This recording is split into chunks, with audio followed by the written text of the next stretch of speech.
Hello, Jelly Bean. Hey, Peanut.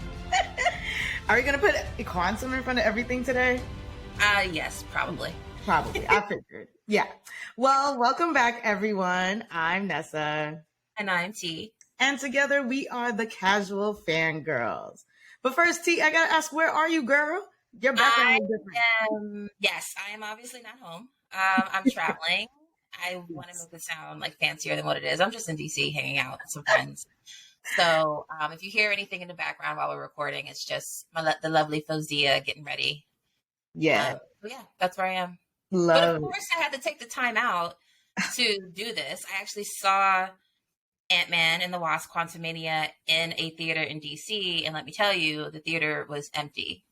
Oh, interesting. And I don't know how to feel about that. So we'll get into that. Yes.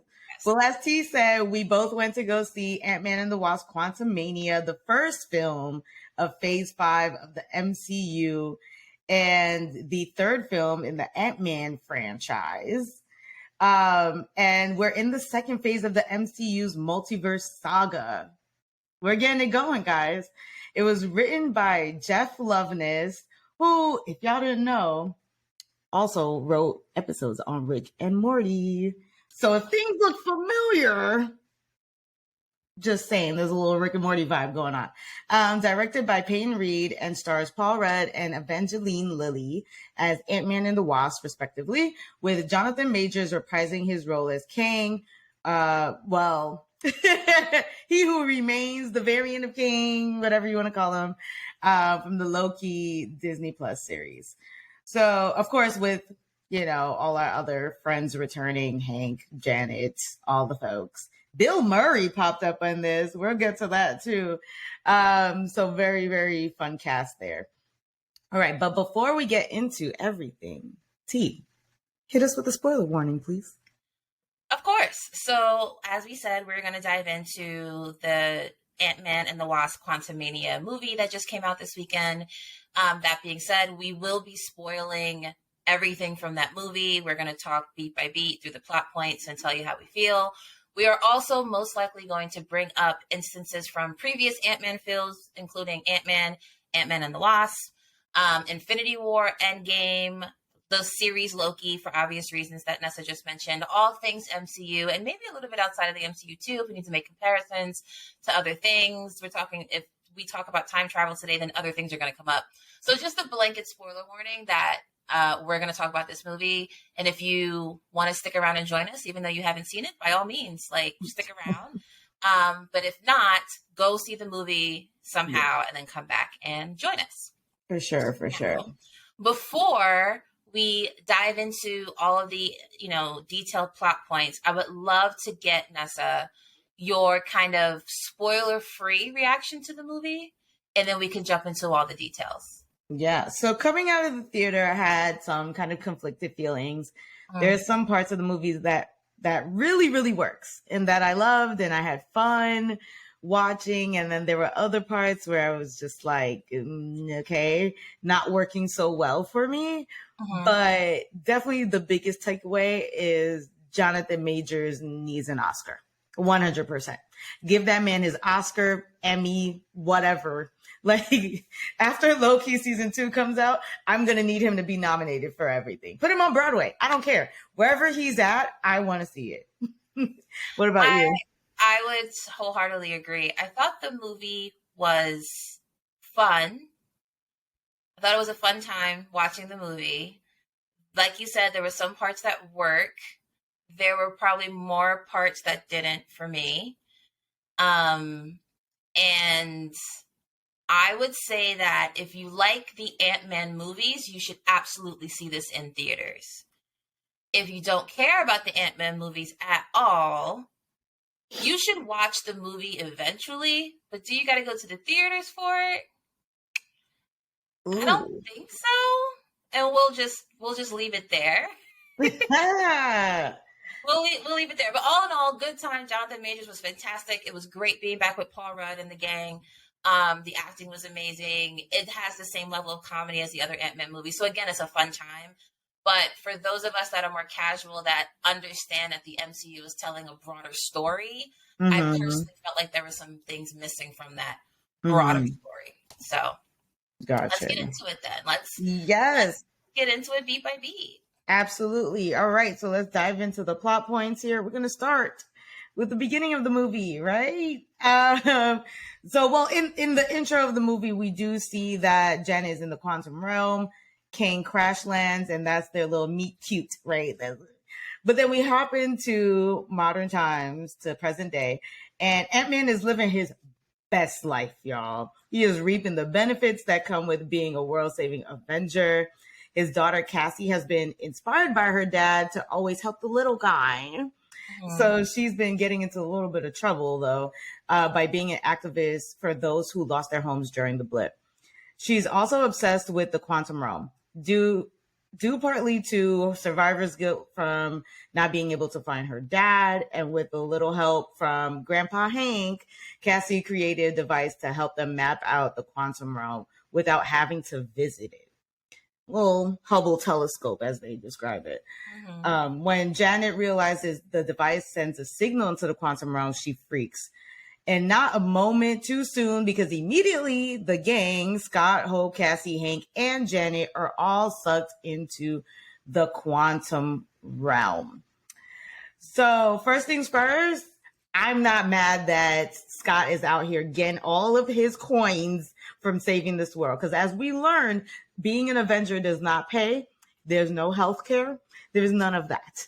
So I am not mad that he's running around out here getting it all, writing books, look out for the little guy.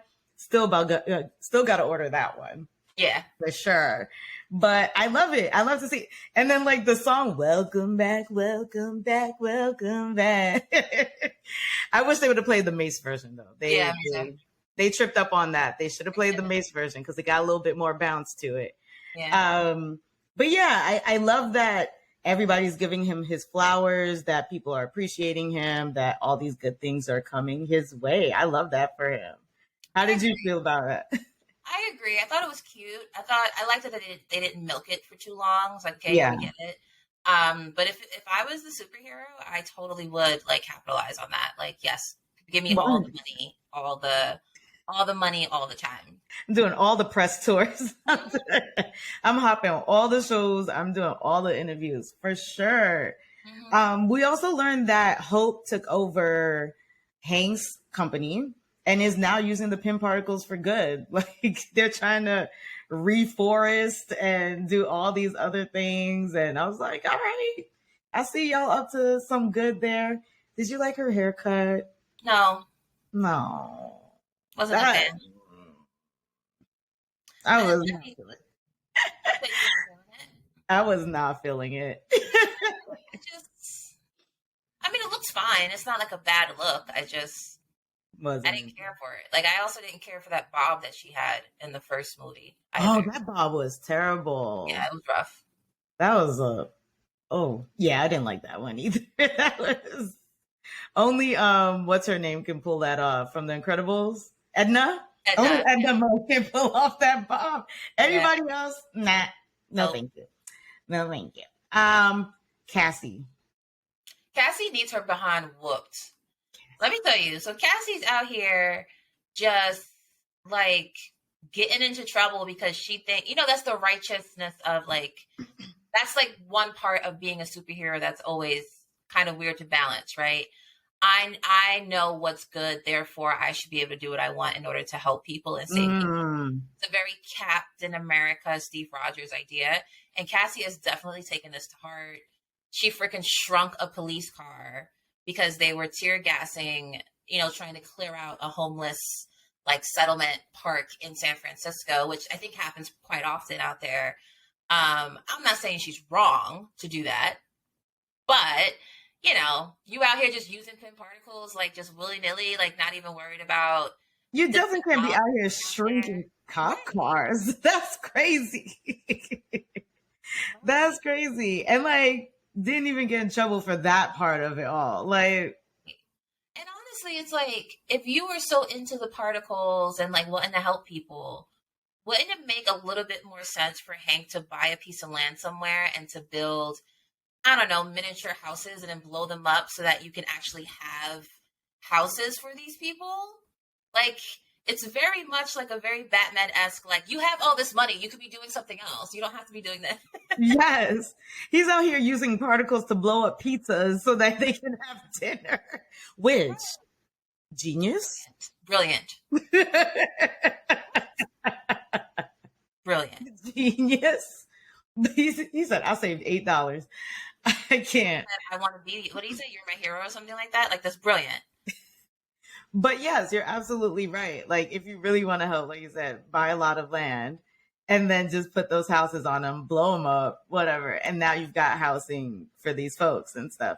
But what also really bothered me about Cassie is like, her dad was lost in the quantum realm for 5 years, just floating around because he didn't even get to have like a nice little civilization like Janet did, which we'll talk about. He was just, for all we know, he was just floating in air. Even though it's like 5 minutes to him, still. 5 hours. Oh, 5 hours. Sorry. Yeah. 5 hours to him, but still it was 5 years. And for him to come back, experience everything he did, fight Thanos, save the world, do all these things. My man want a vacation. He want to relax. He want to retire. Why are we upset that he wants to retire? And she's in the backseat like, at least I'm helping people. At least I'm still doing stuff. I was like, ew. Calm down. Did he not do enough? You just got here, ma'am. You Right. still wet behind the ear. You just got here. Like, I don't like that. The other thing that kind of took me aback, I was like, Hank is Grandpa Hank now? Yeah, I mean, why not? If he's funding all my research, I'll call him Grandpa too. So, I mean, and I was actually going to say that, like, we know Avengers don't get paid. So, like, this is Scott and Cassie's way to be hooked up to some cash flow. Did Scott and Hope ever officially get married? Did they say that? I don't think so. I'm not sure. He's still honestly, busy. the first time we hear them say "I love you" to each other is at the end of the movie. Oh. Because when they said it, I was like, "Oh, I don't think they've ever said it. We've ever seen them say that before." Green, yeah. I don't think they got married, but yeah, man, let's get out of here. My daddy's dating your daughter, and you're funding my research. You are Grandpa Hank. We are connected. We locked in. Ain't no switching up. That's funny. what it is. All right, what happens next? So after they get sucked into the quantum realm, Hope, Hank, and Janet are separated from Scott and Cassie. Scott and Cassie are captured by unknown beings and eventually realize they're harmless to them, but realize the group is actually a bunch of refugees fleeing from some mysterious, bad, conquering guy who no one will talk about. It's a very, I don't want to say his name type thing. It's a very Voldemort-esque thing happening, and, you know, it annoyed me in the theater. I was like, just say his name. We know his name. Just say it. Anyways, at the same time, while searching for Scott and Cassie, Janet shows Hope and Hank bits of her life while she was in the quantum realm. Old friends, old boyfriends, who then turn around and try to capture them to take them to the same guy the refugees are afraid of. Janet, Hope, and Hank wind up escaping using their own ingenuity and skills.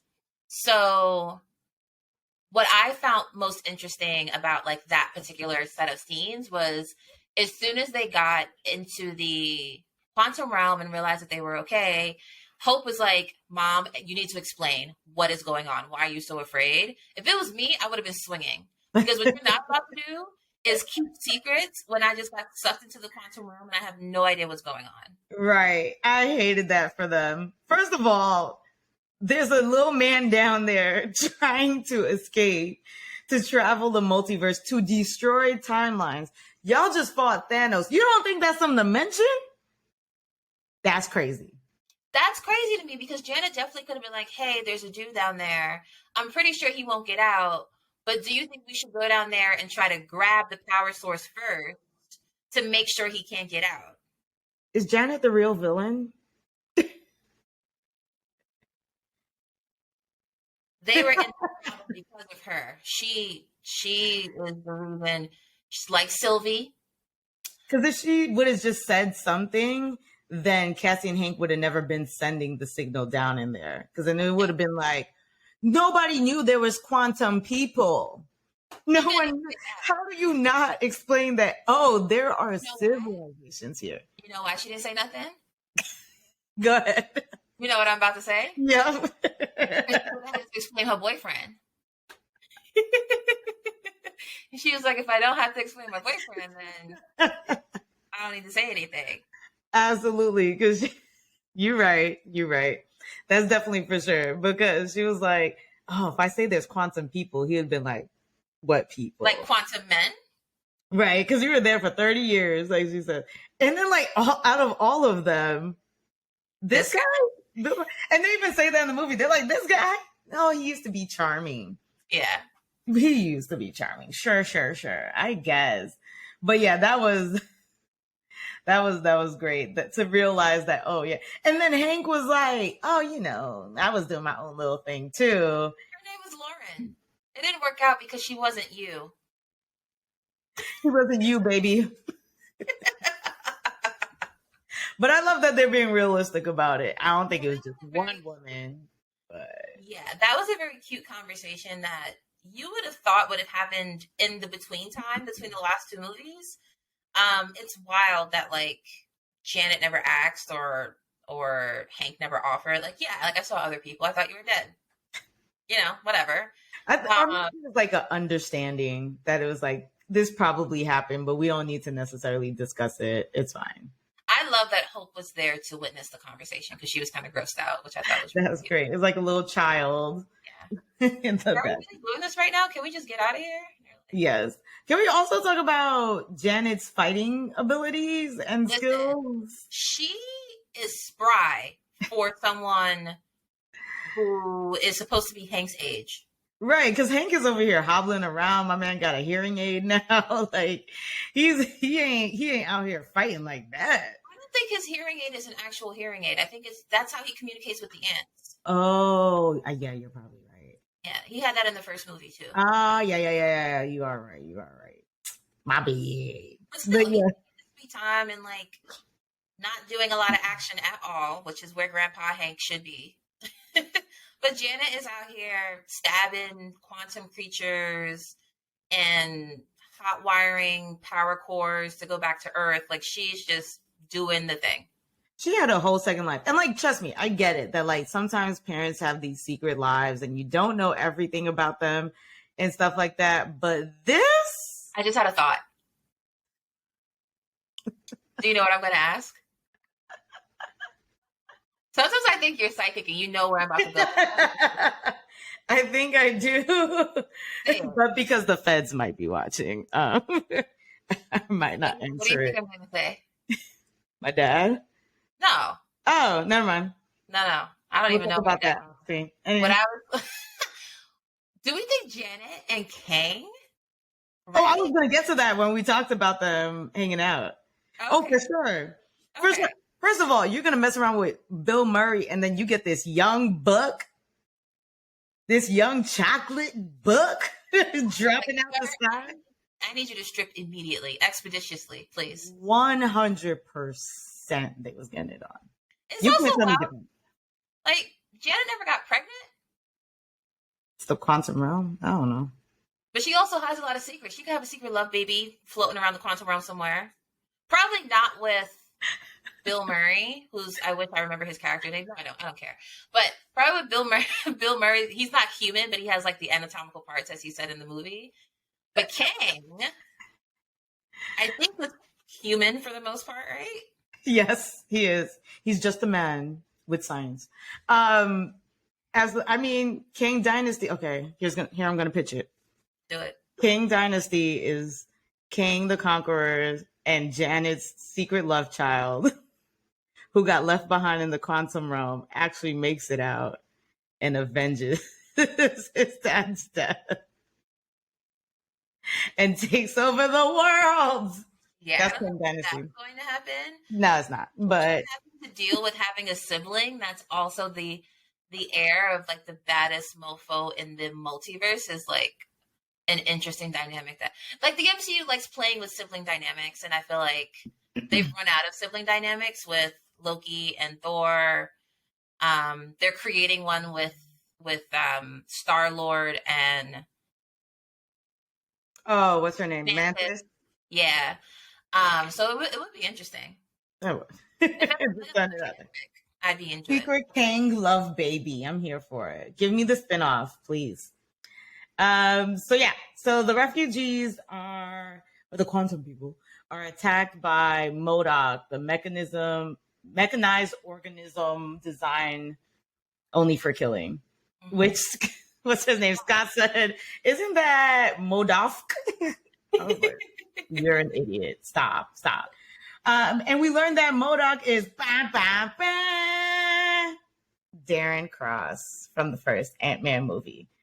He thinks that Scott stole his life from him, so he's helping to capture Scott for the Conqueror. While locked up, Scott and Cassie learn more about how Darren became MODOK, and King asks for a favor. Janet is finally telling Hank and Hope King's backstory as this is all going down. So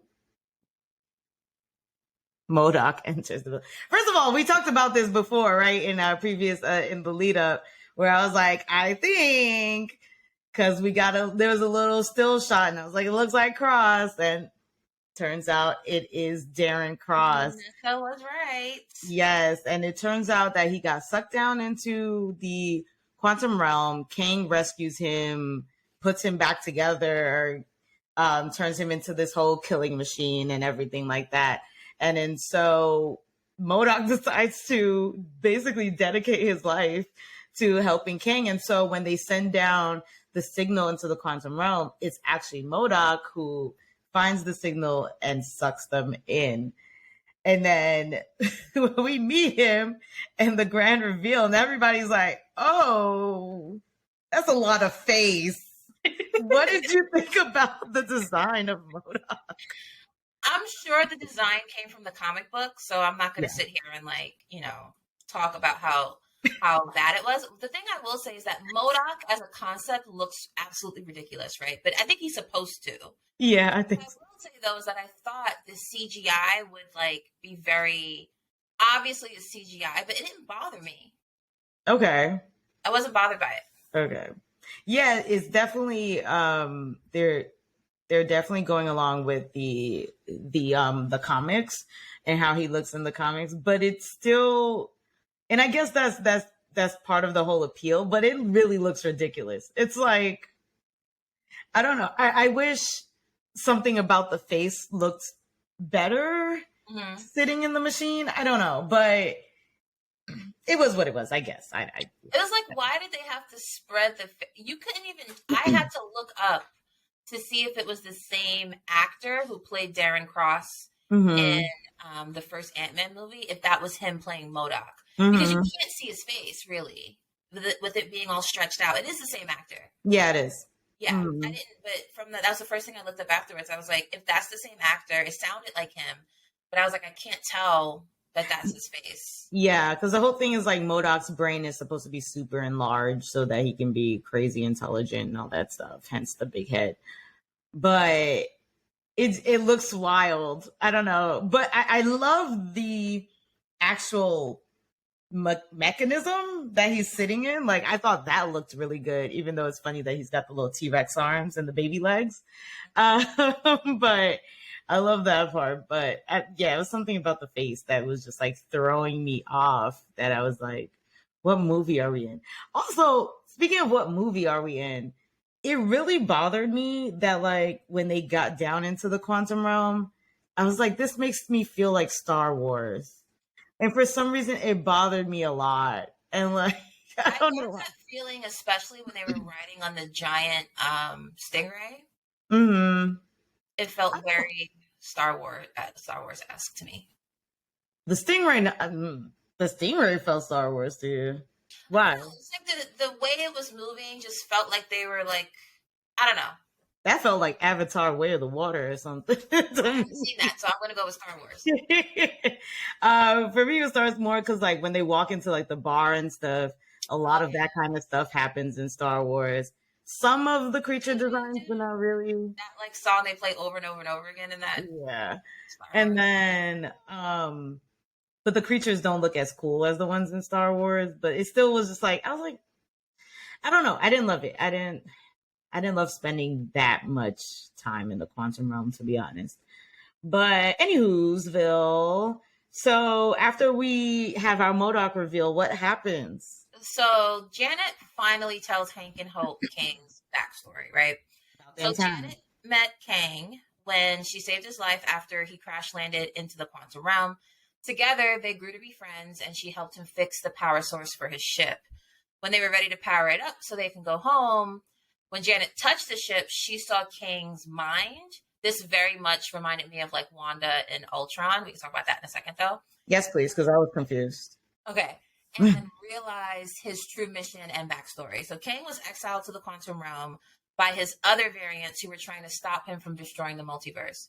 Janet instead blows up his power source to make it useless. By blow up, I mean like she enlarged it using pin particles, which makes it useless to him. As a matter of fact, this is exactly what Kang is asking Scott to get for him in exchange for Cassie's life. Scott agrees.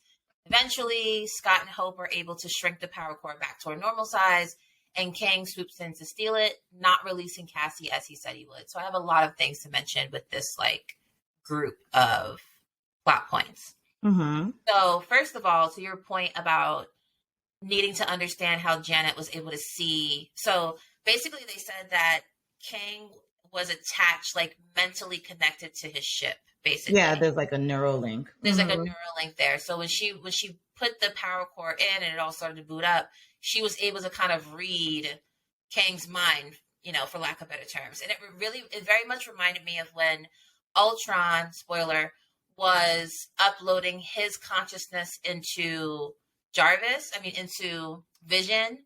Remember when they was in Seoul in Korea with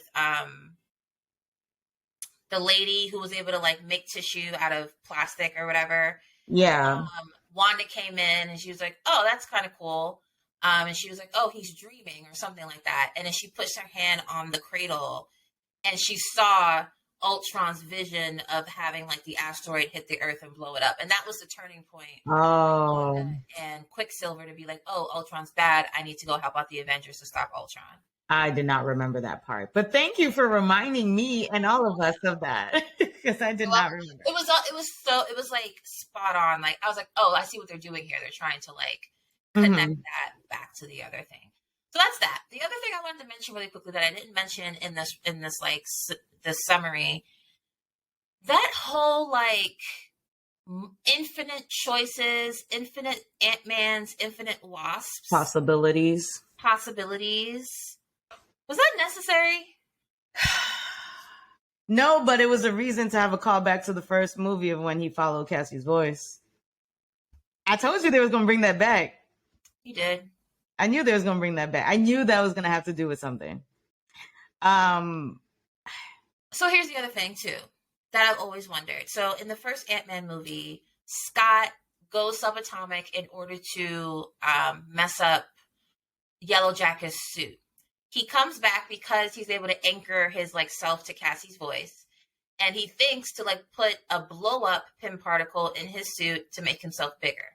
I've always wondered, I wonder if Janet didn't have any on her. Because why wouldn't she just try to like blow herself up to make herself bigger again? But she did have some on her. She just wasted it on Kang. Ooh. I don't want to say waste. Like, obviously, she did what she had to do. Like, that makes sense. But, like... But she could have been out of... She should have been out of the quantum realm.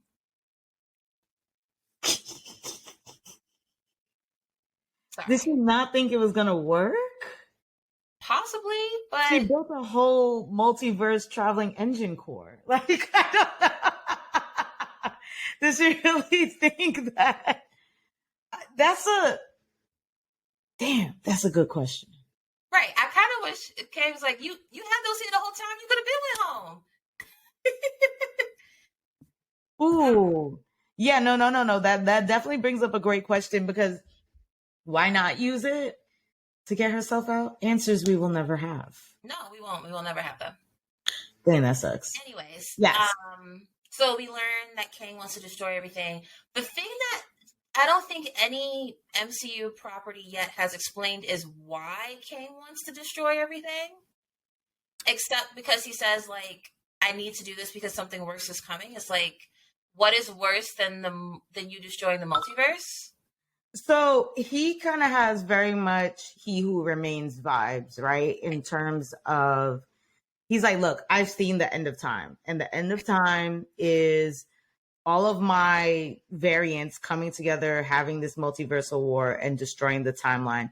I think he believes that if I, like He Who Remains, prune some of these timelines, does he become He Who Remains? We'll get to that. Because that's the thought I had throughout the movie too. But he feels like if I destroy some of these timelines, then I can prevent this multiversal war from happening. That's essentially what He Who Remains did. Right. Which obviously is a threat to all of the other variants. And so that's why I was like, does he eventually become He Who Remains, which would be interesting. Or do all of the variants feel like they need to do the same thing? That's probably more likely. They all feel like they are the ones that need to prune the other ones in order to make sure that things don't go left. I don't think so, because then I don't think they would all be banded together. Yeah, that didn't make sense to me either. Yeah, okay. We'll circle back to it, because we do get some post-credit scenes with all the kings and stuff. So we'll kind of circle back to that. But to me, that's what I got the gist of his motivation is that he feels like he needs to do these things to prevent the multiversal wars from happening. Now, I will say, give me that movie. Give me the movie of when they caught him, how they banished him, what he was out here really doing. Like, give me a villain origins movie. Like, I'll take that. You know what I'm saying? Maybe we'll get some flashbacks or explanations in Kang Dynasty when that comes. We probably will, I'm sure. When that movie comes, but I just felt, I left the movie feeling like I still felt like there was a piece missing in understanding Kang's motivation specifically. Like, what is the worst thing that's coming? I don't know. Anyways. Yeah. And so the other thing I was going to say too is that, he's like, oh, I want you to be able to see hope, right? Those who want to see hope, give me the power core and Earth would be spared, which I thought was interesting that he was willing to spare Earth for Janet. So it's like, what is his mission really? If you are out here willing to spare Earth for this one individual, like, I think we learned later on that he wasn't really serious about that. So he was probably going to blow up the Earth anyway, or like blow up our universe anyway, because he's not a man of his word. I don't think so. Right. I think, like we said, I think they was getting it on. Wow, baby. I think Kang had a little soft spot for Janet. I think he did. I think he really wanted her to come with him. I think he really, so in the trailer, right, we kept hearing, oh, I can give you time. And everybody kept thinking that, oh, he's talking to Antman or whoever. Or the question was, who is he talking to, right? And he was talking to Janet. And it's because Janet, he was promising that he would return Janet to the time that she left Hope as a little kid. Not just, I'll bring you back to your daughter. I'm going to bring you back to when you left her as a child, and y'all will get all that time back together, all those 30 years. And I think he really, he could just be a good liar too. I mean, I done been bamboozled quite a few times. So, but I was like, he looks so genuine. He means that. Yeah, but then he didn't get Cassie back. And as Scott Lang said, your word is your bond. I was like, since when does Scott Lang like that? That was wild. But I think it was different with Janet, because I think in a way, because she helped him build that core, it's like, oh, you're kind of my equal here. Like, and he says it like, you saved my life. Yeah, she did. Spare you. So I believe it when it came to that. Now, when it came to Kang and when it came to Cassie and Scott and everything, I didn't believe that for 1 second. Okay. Because there was no real tie to them. True. But with Janet, he spent time with her. She was there for him at his lowest, helped pick him up, got him his job back, helped him find his purpose.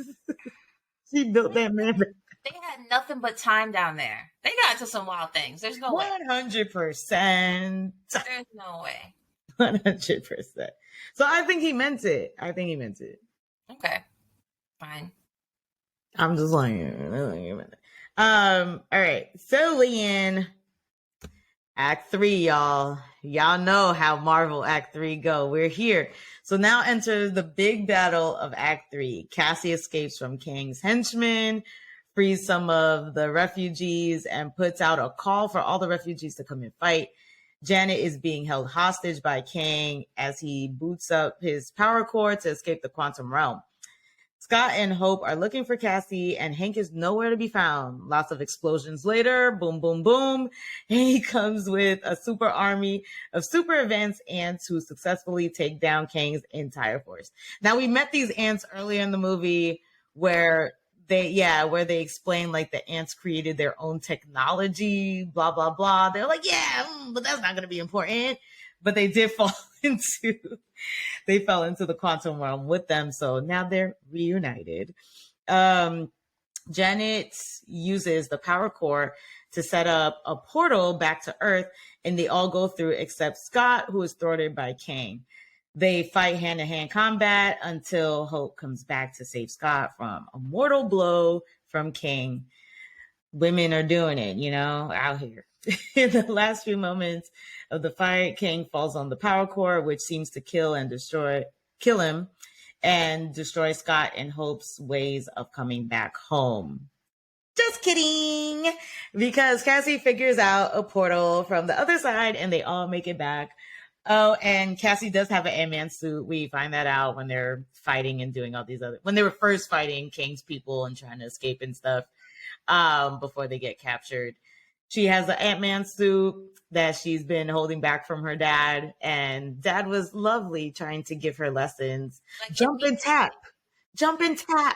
The movie ends as it begins with us hearing Scott's thoughts about how his life is going, and we realize he's worried about Kang's existence in other forms that can still destroy the multiverse. He's dead, right? Is he? Nah, we don't have to worry about that. Exactly. So, the ants circle back, and once again, it's an Ant-Man movie, so it is. Internet would have been ridiculous. But the question is, can a bunch of ants really take Kang down? I mean, yeah, if you swarm him all at once. See, that's the problem, right? That's the problem with the Avengers. Go ahead. I mean, the Avengers like to fight a fair fight. They want to fight one-on-one. One person attacks the dude at the same time. They were like the X-Men.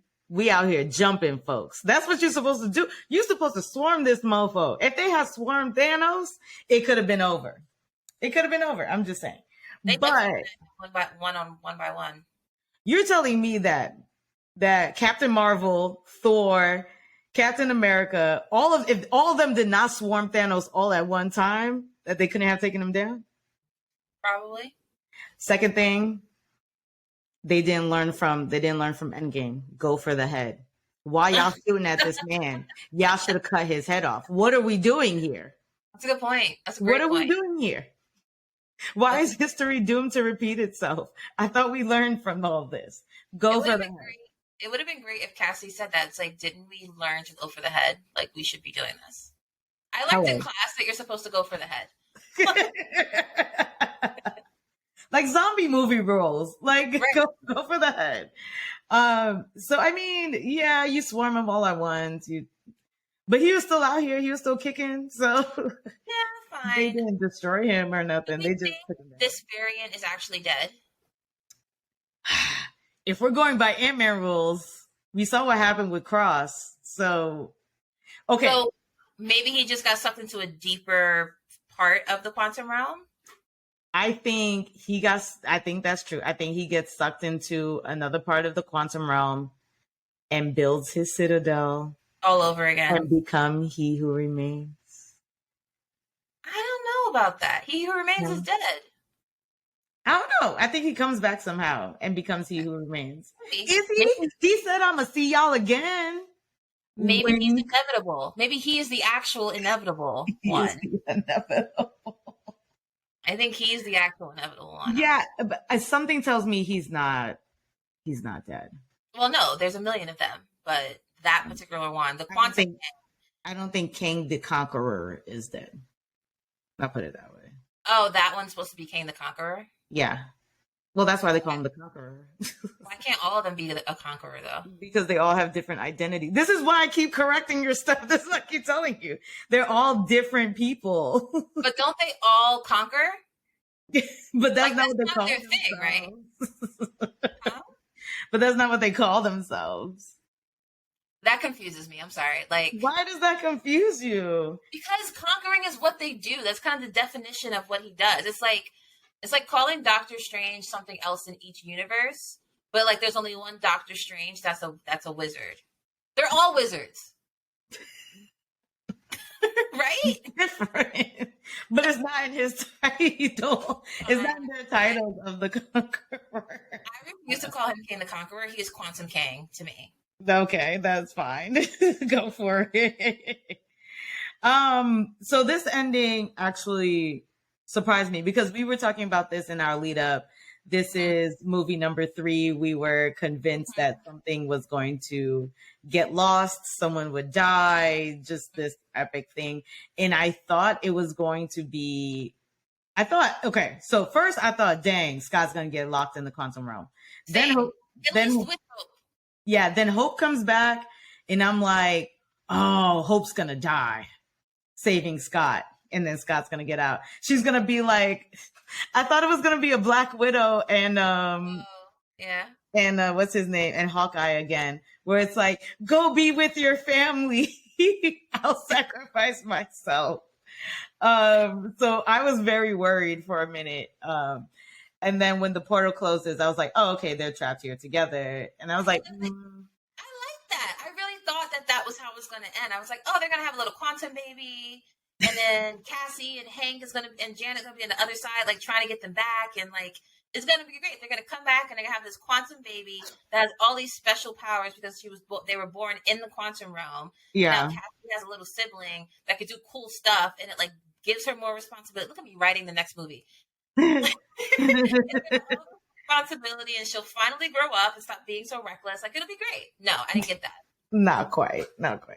Also, I was hoping that they were gonna pull a Loki in terms of like when Loki comes back from He Who Remains and finds that something's changed. So I thought like when he was walking down the street, he was like, oh, everything's great. We saved the world again and blah, blah, blah. And I thought maybe he's going to walk in the coffee shop and something was going to be different. Or like, I'm trying to look for like posters as he's walking down the street. I'm like, come on, give me something. And I was like, oh, everything's actually still the same and still regular. So that was kind of disappointing too. I actually thought like, in the last scene where it's like they're at dinner celebrating Cassie's fake birthday, which is hilarious. That's great. It's zooming in on Scott's face as he's like thinking about Kang. I just knew he was going to look over and see Kang sitting at a table. That would have been great. That was going to happen. That would have been great. I wish. Did not happen. I wish. And it did not happen. And I'm highly disappointed by it. But I guess. What can you do? Let's talk about the stingers. Yes, let's talk about the stingers. So in the first stinger or after credit scene, we see a tribunal of Kangs, let's call them Kangs, learn of Quantum Kang or Kang the Conqueror being defeated. And the way I interpreted it, it was moving a little fast for me. I wish I had subtitles at this particular point in time. So much in the movie theater, I was like, I just want to be at home with my subtitles. Yeah. I want to be at home with my subtitles with my rewind button. Pause. Yeah, because I need to hear what they're talking about so I understand like what is going on. It looks like they were upset that Kang the Conqueror was defeated, and so now they wanted to get together to do something as a group to like get revenge for that. But that didn't make sense to me because they banished that dude. Right. Okay. So a little deeper into this, right? We do meet the tribunal. So we have Ramatut, who is just like the Egyptian pharaoh, and who is also an enemy of the Fantastic Four. So I'm sure we'll be seeing him again. And Fantastic Four.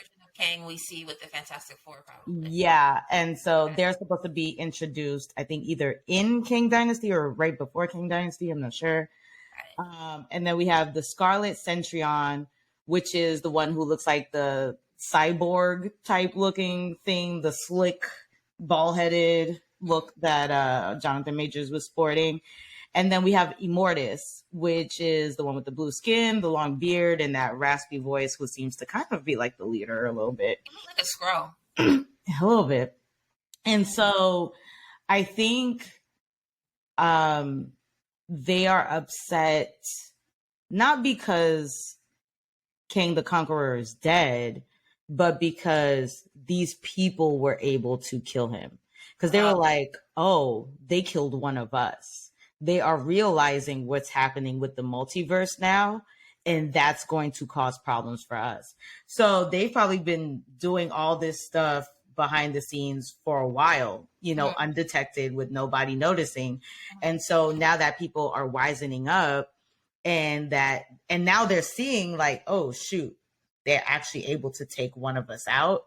That means they have the potential to take all of us out. That's a problem. Now they are a problem. Okay. So we need to do something about this. Okay. That's the way I read it. That makes more sense in my head because in the theater, I was just like, I don't understand. So thank you for that. That feels right.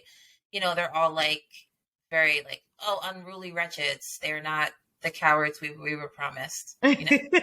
Right. Exactly. To challenge them is to court death. And the king's like, let's go. Anyways. Appreciate that. And then there's an after credit scene. Yes. Where we see Loki and Morbius watching a 1920s version of Kang showcase some new invention, which I thought was kind of cool. You have some info on this too, right? Yeah. So a little bit more about that. The guy that we see is Victor Timely. So in the comics, Timely is a version of King the Conqueror who founds a town in Wisconsin in 1901 that houses the company that will eventually create the technology that Kang uses to hop across time. To hopscotch across time. Yes. I like that better. To hopscotch across time. And so I think this is definitely the setup, you know, for Loki season 2, because we have Mobius there. Mobius is also there. And like, which is interesting because now it's like, dang, what y'all been up to, right? And so Loki and Mobius are in the audience, and Loki looks very disturbed. He is afraid. He is fearful because if y'all haven't watched Loki, we know the conversation that he's had with He Who Remains. Mm-hmm. And so he understands that what Sylvie did was kill He Who Remains, and now more Kangs are coming, and they're supposed to be worse than He Who Remains. So seeing one pop up, he's like, oh, god damn, it's about to go down. So he's very afraid. And Mobius is like, what's the problem? Like, what are you so upset about? Clueless. So it's going to be exciting. It's going to be good. Maybe that's where we'll get all of Kang's backstory. Maybe it's going to be like a buddy cop detective, like going back to different timelines, trying to learn as much as they can about Kang and his different identities, different iterations, different variants and stuff like that. That's what it looks like. I'm all here for it. So 100%. Hopefully we get that. 100%. Any other final thoughts? The big question is like, what did we gain from watching this movie, right? Yeah. So, in my opinion, we didn't gain too much, which is, I kind of called it, didn't I? I was just like, I don't think this movie is going to do what we want it to do, which was give us a much deeper, clear understanding of how the multiverse works with timelines and universes and quantum realms, and just give me a glossary. That's all I want. Just give me a glossary so I can figure out what all these things mean. Cassie has a suit now, which is something, I guess. It could be a Young Avengers type thing. That's we're leading up to. Right. Yeah, in the comics, she becomes like I think she takes the moniker of Ant Girl or whatever. So, not that's boring.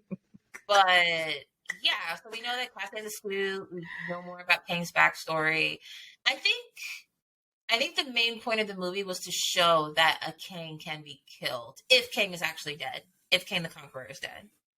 Yeah, I think, and also with that, I think is to show how formidable Kang can be. Also, first of all, Kang getting beat up by Ant-Man and the Wasp. He was That's a already tough beat up by look the for my ants, boy. though. Huh?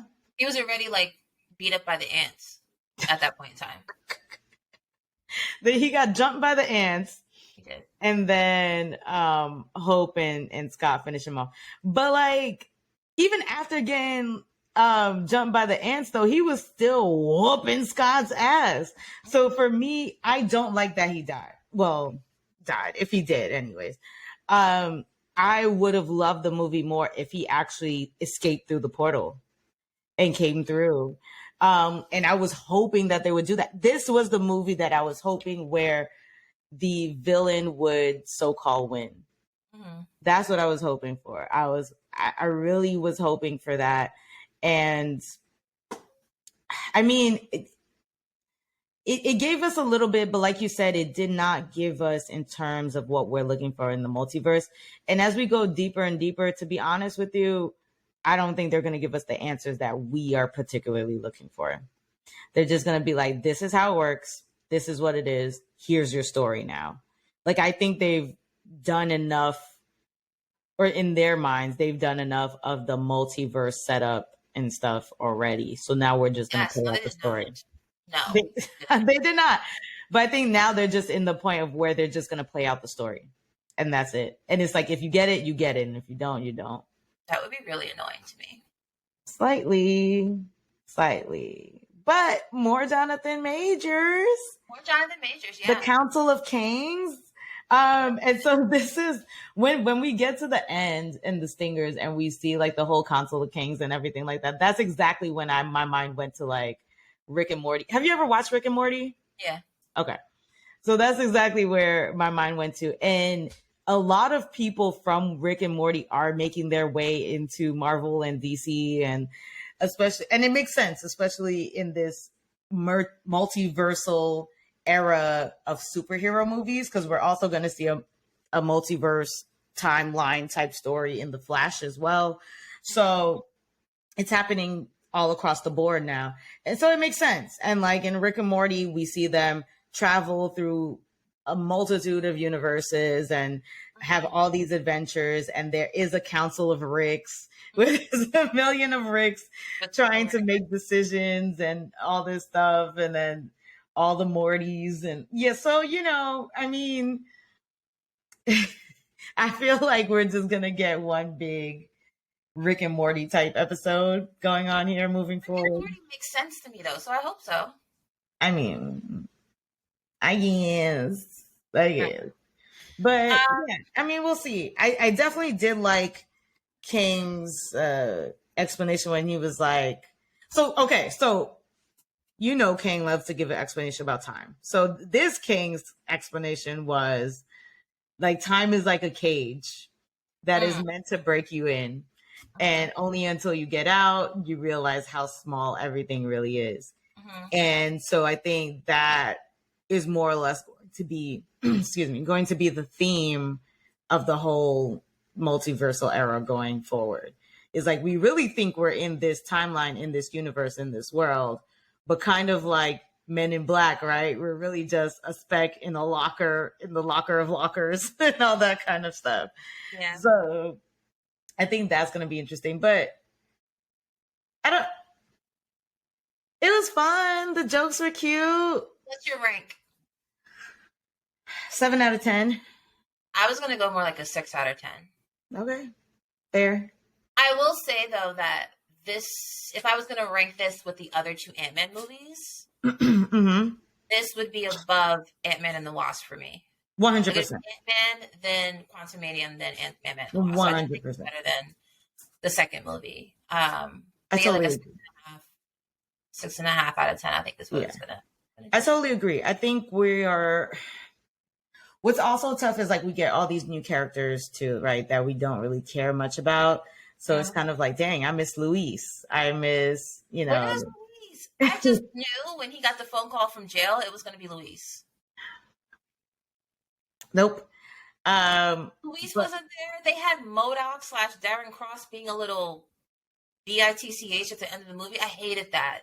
he's like, I'm not a dick. I hated how that whole thing ended with them.